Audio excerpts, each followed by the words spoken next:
Olá, tudo bem com vocês? Curioso sobre o que vou falar hoje? Será o conceito de vida dentro da biologia. Vamos assistir? Título de Biologia acessível em tópicos de biologia em fundo amarelo. Então, temos duas vertentes que explicam a origem da vida na Terra. A primeira é chamada de abiogênese, que afirma que a vida surgiu de maneira espontânea. Ilustração à esquerda de vários animais juntos. Essa vertente é mais apoiada pela religião, pois expressa que algum Deus criou a vida. E após isso, a vida apenas continuou na Terra, porém não há uma explicação satisfatória para a ciência. Logo, os cientistas não acreditam nessa vertente.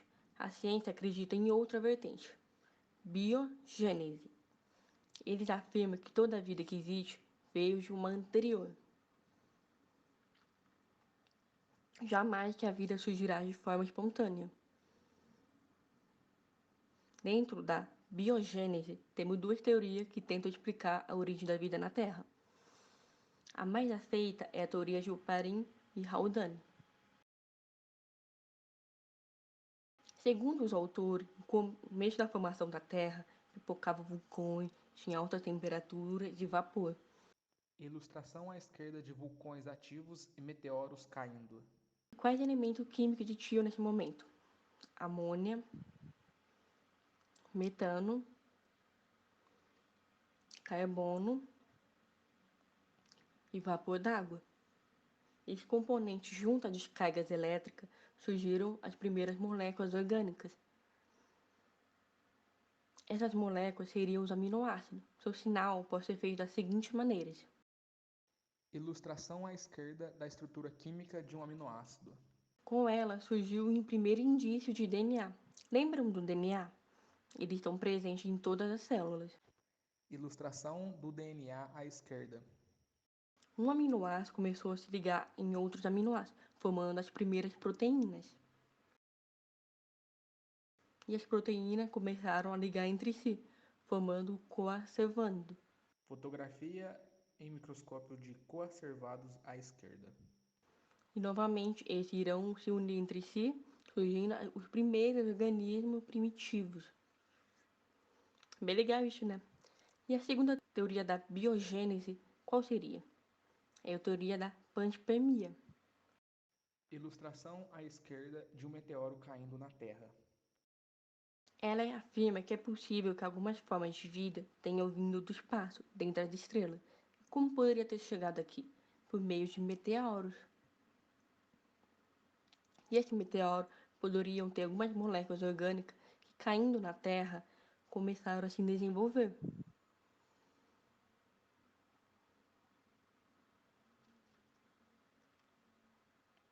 Bem interessante as duas teorias, né?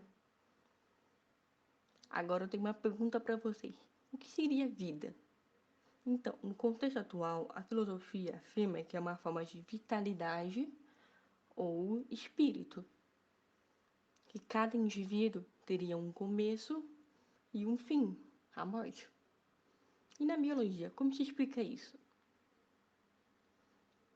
Foi determinado alguns requisitos para que determine o que é vivo e o que não é.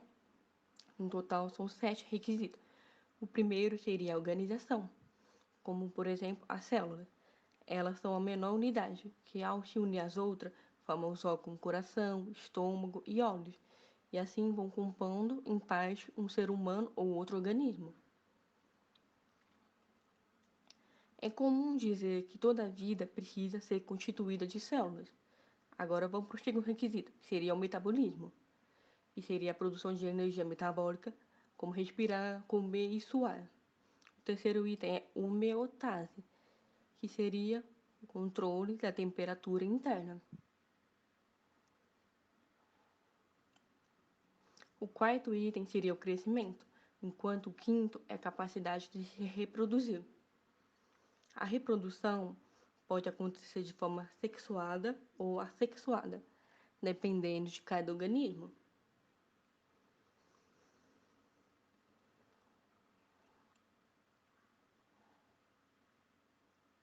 Já o sexto requisito é a capacidade de reação.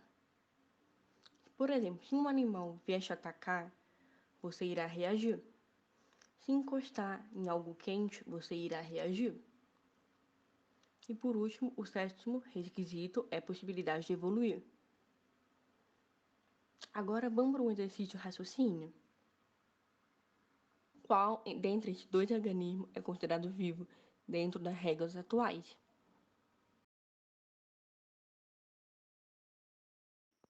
Fundo amarelo contendo uma fotografia à esquerda de um burro e uma ilustração à direita de vários tipos de vírus. Então, nenhum dos dois é considerado vivo. Calma que eu vou explicar.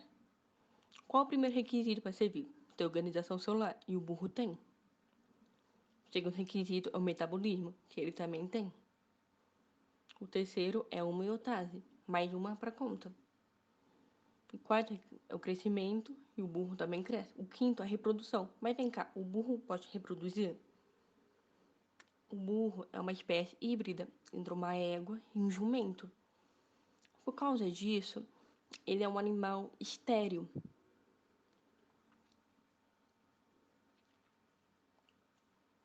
Sendo assim, não cumpre o quinto requisito, a reprodução. O sexto item seria a reação, que o burro consegue ter, e por último a evolução. Porém, vocês viram que o burro só aceita 6 requisitos de 7. Pela ciência, ele não poderia ser considerado um organismo vivo, mas todo mundo discordaria, certo? Agora vamos falar do vírus. Qual é o primeiro requisito? Organização. Porém, ele não possui células. O segundo item é o metabolismo, mas os vírus não são capazes de respirar e nem se alimentar. Depois vem a homeostase, que é aceita. O quarto requisito é o crescimento, que também é aceito.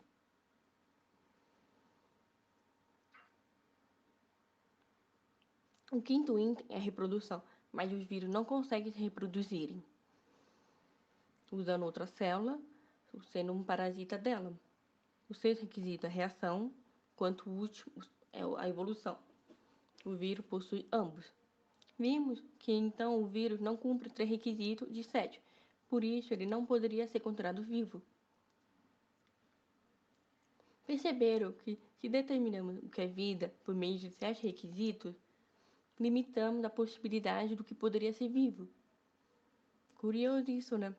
Poderia a vida ser diferente do que sempre imaginamos? Poderiam encontrar outras formas de vida fora da Terra? Então, ano passado, em 2020, dois autores, Bartlett e Wong,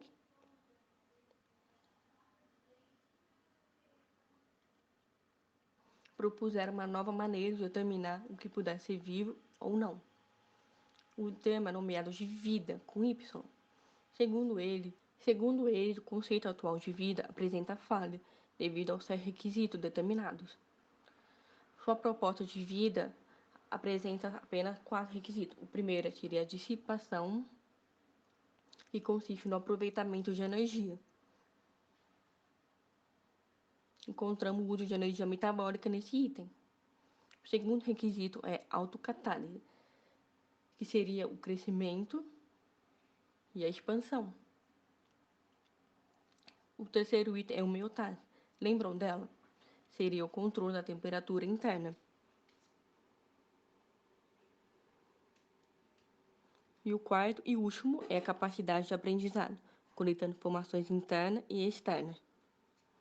Pode-se utilizar essas informações para adaptação ou reação, dentre outras situações.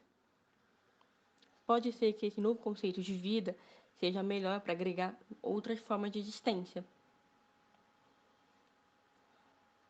tanto dentro da Terra como fora dela. O que acharam desse tema? Espero que tenham gostado. Até a próxima! Título de Biologia acessível em tópicos de biologia em fundo amarelo.